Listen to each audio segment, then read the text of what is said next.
بسم الله الرحمن الرحيم.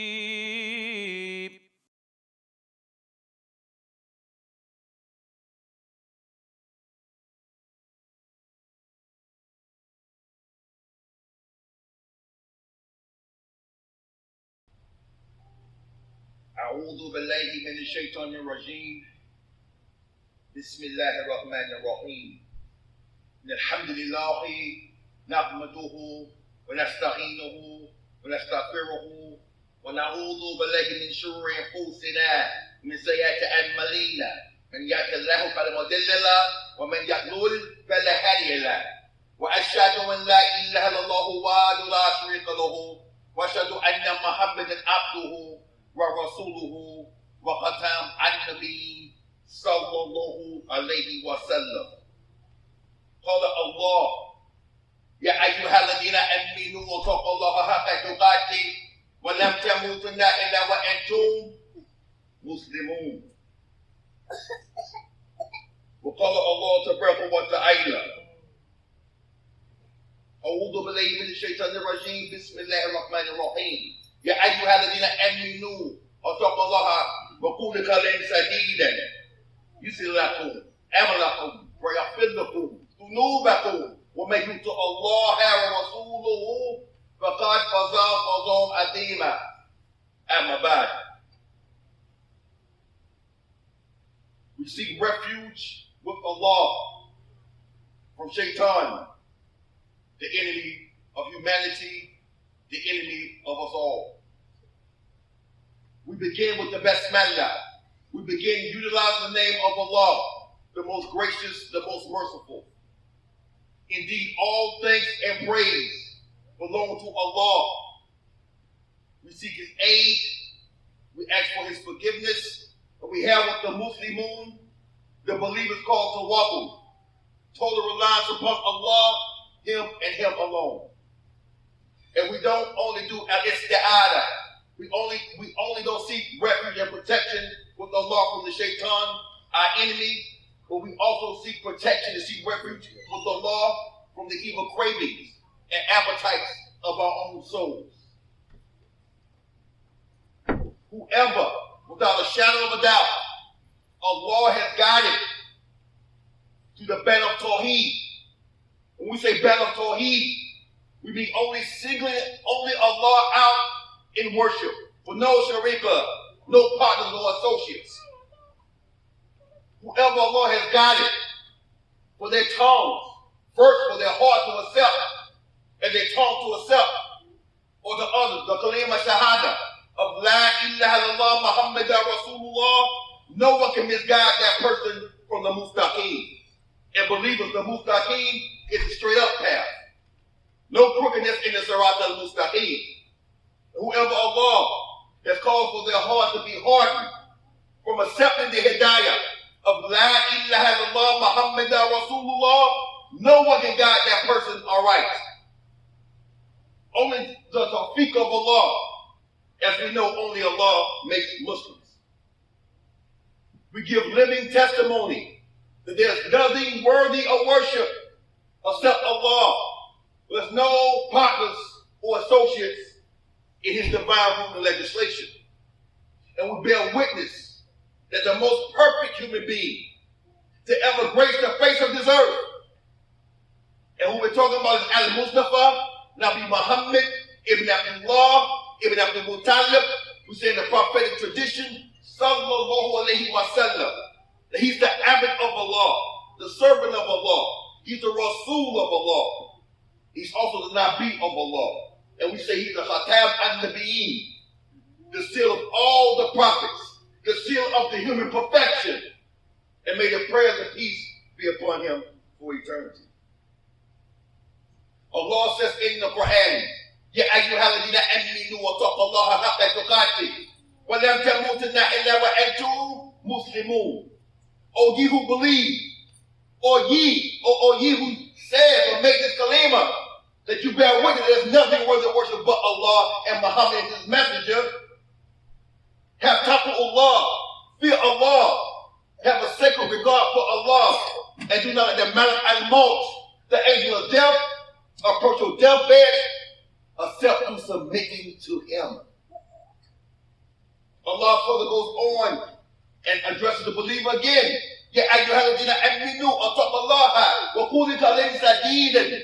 Once again, reminding the believers to fear him and him alone, and to always speak the truth.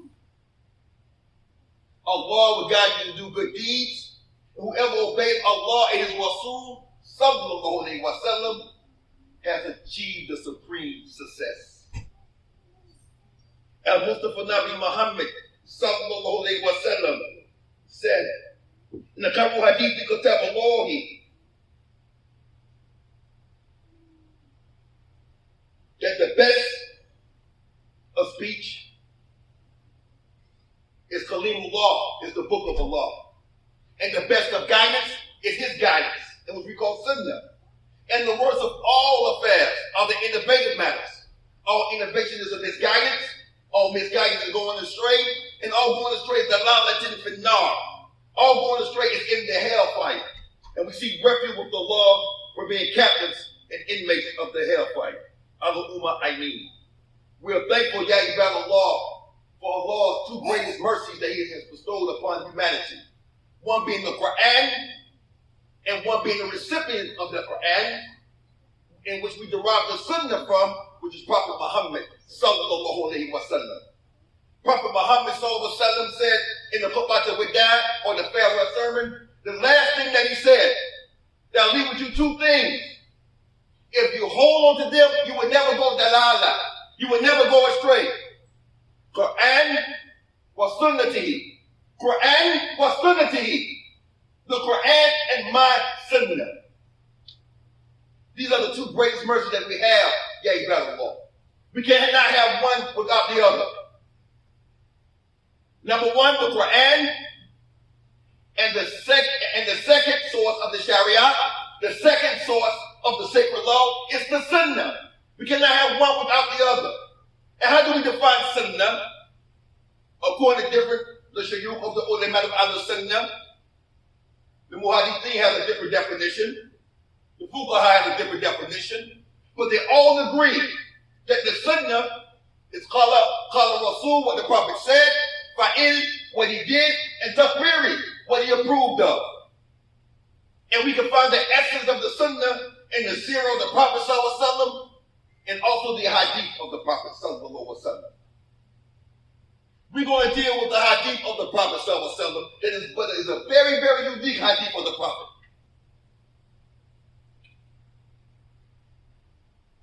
Abu Dawood, rahimahullah, stated that I read the Musnad of Ahmed. When we said Musnad of Ahmed, this talk about the compilation of Hadith collected by Imam Ahmed ibn Hanbal, rahimahullah. He said, I found 40,000 Hadiths. And when I did serious studies upon these 40,000 Hadiths, I realized that all of these 40,000 Hadiths revolved around 4 Hadiths. 4 Hadiths. This is very, very serious. What is this telling us, Ya Ibad Allah? That whatever these statements is, that the Prophet sallallahu alaihi wasallam, whatever this Hadith is with the Prophet sallallahu alaihi wasallam, this is something very, very major. This is a sunnah. And not only that, this is a type of sunnah what we call mandub, or sunnah ma'akada, a highly emphasized sunnah. If out of 40,000 hadiths, 4 of them are the revolving pivotal axis in which all other hadiths stems from. So we should pay close attention to this hadith if we claim to follow the sunnah. Our Prophet Muhammad sallallahu alayhi wa sallam said, as we deal with one of these 4 hadiths, just for today. And Abu Hurairah radiallahu anhu, qala qala Rasulullah sallallahu alayhi wa sallam, min husni islami, al-ma'i taqumu man la ya'inihi. This is collected And this is Greater Hassan by Imam Tirmidhi, rahimahullah. The Prophet sallallahu alaihi wasallam said, the excellence in husni, or the beauty, or the perfection of one Islam is that he abandoned things that does not concern him. Once again, and it can be translated differently. The excellence of one Islam is that he leaves alone things that does not concern him. The statement is a medal. The statement is a highly emphasized sunnah. Do we practice this sunnah? Yeah, you got it. Do we practice this sunnah? We live in the world, and it's all about getting other people's business. Being concerned with other people's affairs. That brings no barakah, no blessing, no benefit. Not only in the akhirah, but it doesn't bring no benefit in this dunya. When we're in everybody's affairs. So if you want to have a navigator or a compass to see how we are excelling in our Islam, are we into everybody else's business? This is a navigating system for our day, Allah. So many of us have been programmed, systematically programmed to be in other people's business. That's how America makes its money. TMZ, Wendy Williams, Facebook. You see the brother, you ain't got that many Facebook friends? Alhamdulillah. Maybe he's not trying to be in everybody's business about things that doesn't concern him. Be very, very careful, yeah, you got the law. Hassan al-Basri, rahimahullah, said, dealing with this hadith, he says, one of the signs that Allah has abandoned his slave is that he busies his slave with things that does not concern him. One of the signs that Allah has abandoned his slave is that he busies him with things that does not concern him. If we don't want to be abandoned by Allah, abandon other people's business that does not concern us. If we don't want Allah's rahmah, His love, His compassion, His mercy to desert us, let's desert being in other people's affairs that does not bring us no benefit, ya Allah. We must be very, very careful. Because then we fall in line imitating the kuffar. That's what they love to do. As they say, they want to hear the tea. What's the tea? They love to do this. And the Prophet ﷺ said there will come a time where his ummah will follow the al-Khatab so much until we'll follow them inside a lizard hole. Let's be very, very careful. Let's mind our business. If it don't bring you no benefit, we must be very, very careful. Yea, by the law. And when this hadith talks about things that doesn't concern you, it's not only talking about things that doesn't concern you, but it's talking about people, places, and things. Stay away from places that don't bring you no benefit. That's not going to benefit you. Stay away from toxic people that doesn't bring you a benefit. And guess what? This might bust some people's bubble, but stay away from Muslims that don't bring you no benefit. If they don't bring you no benefit, stay away from them. But if you can bring them a benefit, then you go to them and bring them back to the heart. Or call them back to the heart. As Mustafa Nabi Muhammad sallallahu alaihi wasallam said, the best of you is he who is of more of a benefit to society, or most useful to other human beings. So if you're not assisting other human beings, and the best way to assist other human beings is the da'wah to Tawheed, calling them to Tawheed, to worship Allah alone. If we're not assisting other human beings, if we're not bringing other human beings a benefit, What's the purpose? We must leave alone things that does not concern us. It has become an addiction amongst the Muslims. We must abandon these things. Yeah, you better love. The Prophet ﷺ said, a believer should speak good or either be silent. If you ain't got nothing good to say about nobody, even if it's true, don't say it. That's one of the diseases of the heart. Ibn Khalid said, the tongue. The tongue. This tongue can produce Jannah for you or Jahannam. Just be very, very careful. Yeah, you better love. So now we might ask these questions. So what should the Muslim be concerned with then? What should we be concerned with? What would bring us benefit? Whatever the sacred law of the Sharia defines, that should be a concern for us, that will bring us a benefit. Number one, what brings us a benefit is us making it back home. And our original home is the Jannah, where our father Adam was created. And our mother Hawa radiallahu anha was created. We're on a journey to make it back home. That's our primary focus, is the akhirah. That should be our concernment. But also this dunya. We have concern with this dunya. What will benefit me in this dunya? Good jobs, good homes, spouses. Would that benefit me? Yes and no.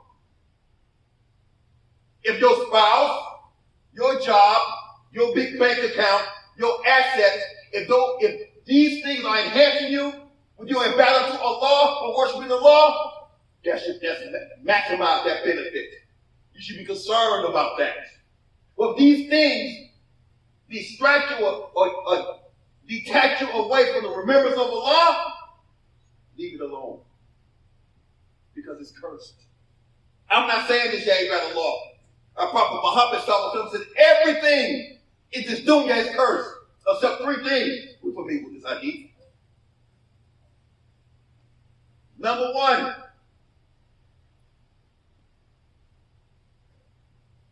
the shuyukh or the scholar when he teaches.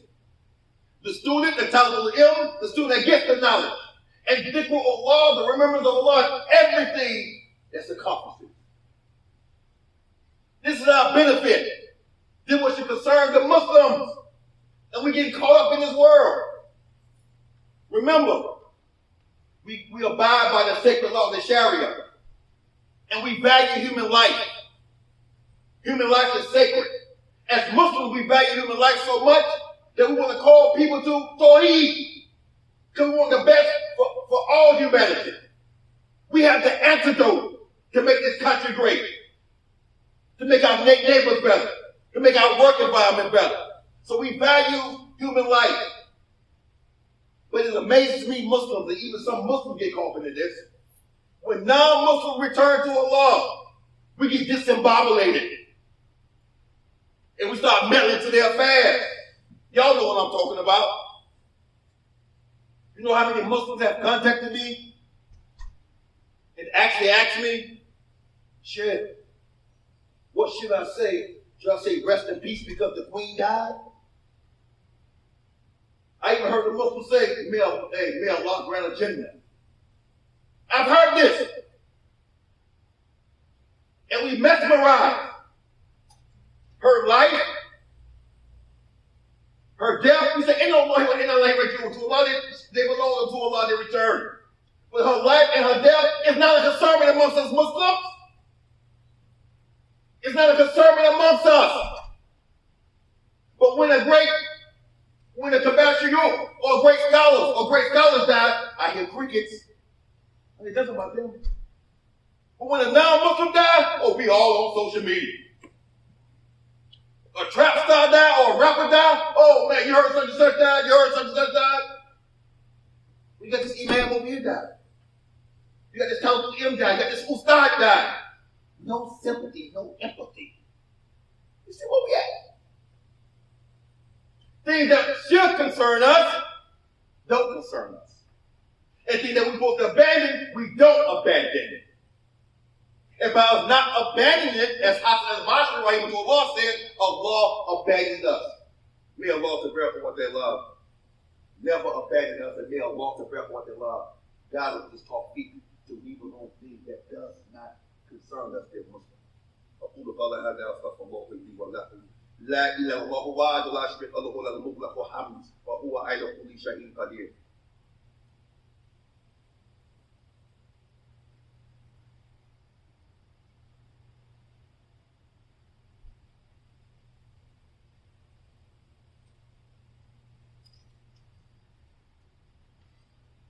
بسم الله الرحمن الرحيم والحمد لله رب العالمين والصلاة والسلام على رسول الله صلى الله عليه وسلم وعلى وصحبه أجمعين أما بعد. Yeah, about Allah. This is how Shaitan get us caught up. Don't get hoodwinked by the Shaitan. Because you start thinking that, guess what? I'm making a heavy deposit in my bank account, in the Akhirah. All the good deeds I do, all the fiqh I'm learning, all the classes I'm teaching, all the umrahs, all the hajj, all the ibadat that I'm doing, I'm getting closer to Allah. But if we're not abandoning other people's business, society's business, that doesn't bring us a benefit and concern, we are being disconnected from Allah. So you think all this ibadah is going up, reject it. And what does this lead to? It leads to give backbiting. But some perceive as a minor sin, but it's a major sin. And we backbite every day, Muslims. You see, I don't talk about no Muslim. If you backbite your co-worker, it's still backbiting. Well, brother, you man, I say it to his face, it's still backbiting. We don't go by what the West say is backbiting. We go by what Rasulullah sallallahu alaihi wasallam says backbiting. If you speak behind somebody's back and if it was in your face, you know they won't want you to say it, that's backbiting. That's bad. And we fall into that. And even worse, we fall into slander. The Prophet sallallahu alaihi wasallam said he would not reach paradise or smell the sweet fragrance of paradise of those that goes around spreading tales. What do I mean by tales? Well, Zayd had been to the masjid, so you know what? I believe, and then I passed to the rest. You know, I heard Zayd had been to the masjid, but I believe he did such and such. Oh, you know what? You spread tales. Just be very, very careful of this yay battle law. Very, very careful. And we're in this dunya, we're surrounded by it. And we gave a khutbah before a couple months ago, dealing with that. This world is a prison for the believer. And what does a prisoner do? Do your time like a prisoner in this dunya. A prisoner ain't trying to get in this inmate business. He's trying to do his time and go home. And that's what we strive to do. We try to do our time on this earth and make it to Jannah. We ain't got no concern with nothing. We have to save ourselves. I can't save myself if I'm in your business, brother, your business, sister. And we said, I wonder why people get in other people's business. Sheikh once told me, he said, when somebody don't have no life, that's when they're in other people's life. Remember, when somebody does not have a life, they're always in other people's lives. Be very, very careful. Yeah, you better love. Of things that does not bring us a benefit. The Prophet also made dua about this. This was ilmudeen. This was knowledge. He made dua, Ya Allah. Please. And the Prophet begged Allah. Please guide me with knowledge that brings benefit. I seek protection with you from knowledge that does not bring benefit. And primarily it's dealing with deen. But knowledge about anybody affairs that's not going to benefit me, I don't want to hear it. I don't need to know that. It was a Sahaba that used to get drunk. And he told the Prophet sallallahu alaihi wasallam, I stopped drinking. And the other Sahaba said, no, he's still drinking. He's trying to fool the Prophet sallallahu alaihi wasallam. So you know what the Sahaba did? He climbed, the Sahaba that suspected it, he climbed the wall and peeked over the wall and seen the Sahaba drink and seen this guy drinking. The other Sahaba drinking. So, came back and reported to Rasulullah sallallahu alaihi wasallam and said, he's drinking. Implement the Hajj, the hudud. We call him drinking. He said, you see him drinking opening? He said, no, I climbed over the wall. The Prophet said, you did more wrong. You are more of a sinner than he is. Why? Because you didn't abandon his affair. That wasn't your business. And you spied on him. You should get the hudud. You should get the punishment instead of him. See what we have Muslims? Be very, very careful of this. Yeah, you better law. This deen is based upon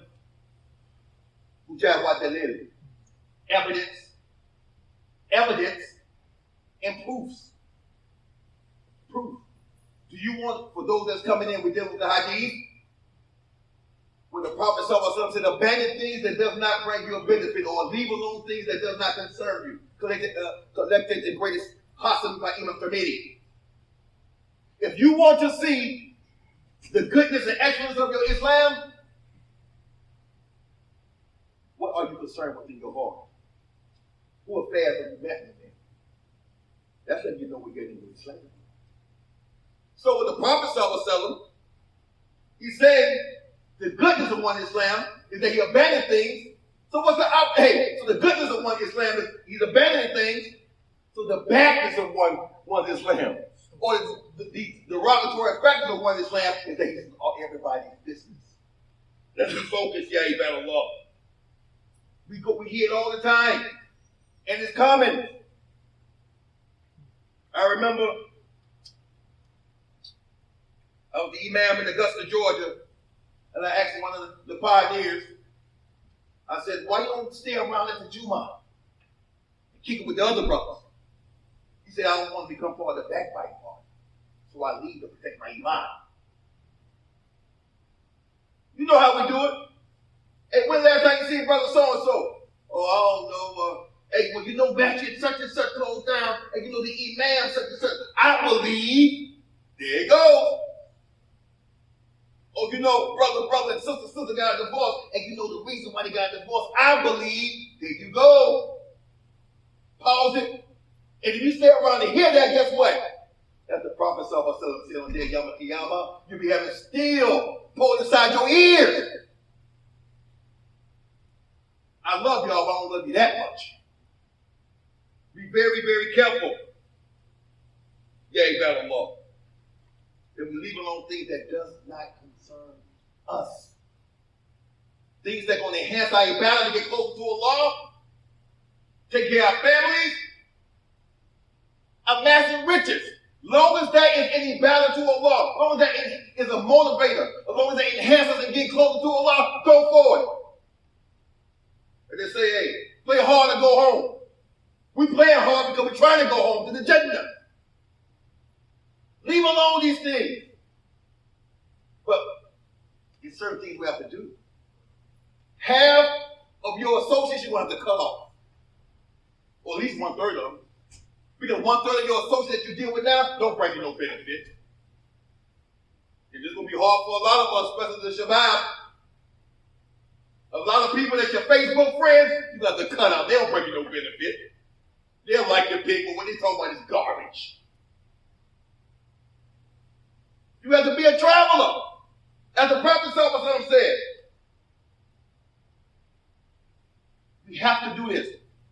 Stay out of other people's business unless you come to correct it. To bring a benefit to them. If you ain't going to bring no benefit to them, leave it alone. And this is one of the 4 hadiths that Abu Dawood, rahimahullah, said. It rotates, it's on the rotational axis around 40,000 hadith that Imam Ahmad ibn Hanbal collected. This is an emphasized sunnah, but we don't hear it like that. This is a sunnah. This is a highly recommended sunnah. to leave alone things that does not concern you. It's a navigator, as we said, to show us where our Islam is. Alhamdulillahi Rabbil Alameen. Allahumma salli ala Muhammadin wa ala ali Muhammadin. Kama salata ala Ibrahim wa ala ali Ibrahim. Innaka Hamidun Majid. Allahumma barak ala Muhammadin wa ala ali Muhammadin. Kama barakta ala Ibrahim wa ala ali Ibrahim. Innaka Hamidun Majid. Kama salah.